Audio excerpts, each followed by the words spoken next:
3월 17일 주일 이른 아침입니다. 오늘 말씀 일기 본문은 신명기 17장입니다.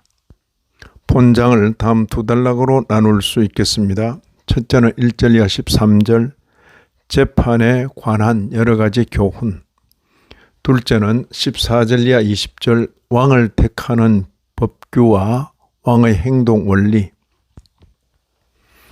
둘째 단락을 중심으로 묵상하고자 합니다. 선민 이스라엘의 왕은 여호와 하나님이십니다. 여호와께서 친히 왕이 되시고 필요할 때마다 사람을 세워 쓰시는 방식으로 이스라엘을 통치하셨습니다. 그런데 주변 나라들을 본받아 저들도 자기들 위해 왕을 세워줄 것을 구할 때가 있으리라고 하십니다. 14절 보시면 만일 우리도 우리 주위의 모든 민족들 같이 우리 위에 왕을 세워야겠다는 생각이 나거든.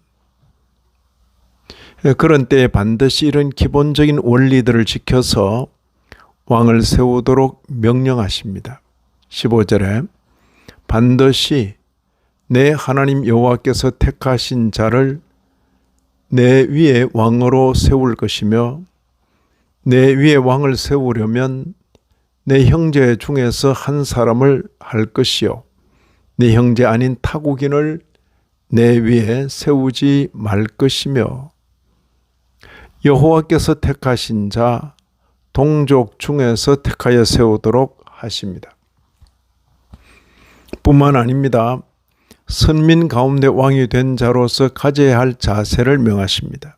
16절에 보시면 그는 준말을 많이 두지 말 것이요 병마를 얻으려고 그 백성을 애굽으로 돌아가게 하지 말 것이니 이는 여호와께서 너희에게 이르시기를 너희가 이후에는 그 길로 다시 돌아가지 말 것이라 하셨음이며 일반적으로 왕의 자랑은 준마와 병마에 있습니다. 아주 뛰어난 말 그리고 군대에서 쓰는 말, 전투를 위한 말이죠.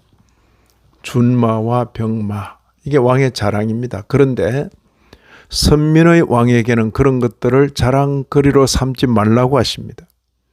이뿐만이 아닙니다. 여기에 더하여 아내에 대해서도 말씀하십니다. 17절 상반절에 그에게 아내를 많이 두어 그의 마음이 미혹되게 하지 말 것이며 그렇습니다.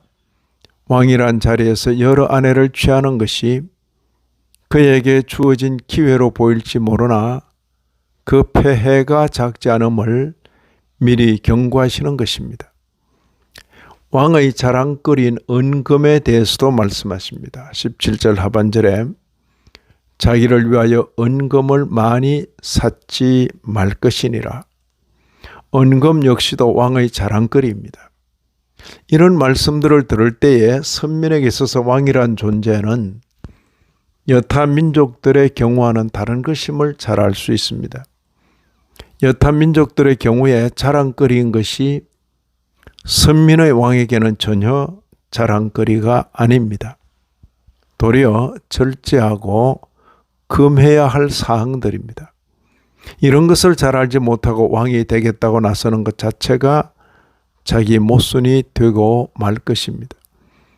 이제 더 크고 중요한 원칙이 기다리고 있습니다. 이런 행동 지침들이 자신의 가치와 신념이 되게 하는 말씀입니다.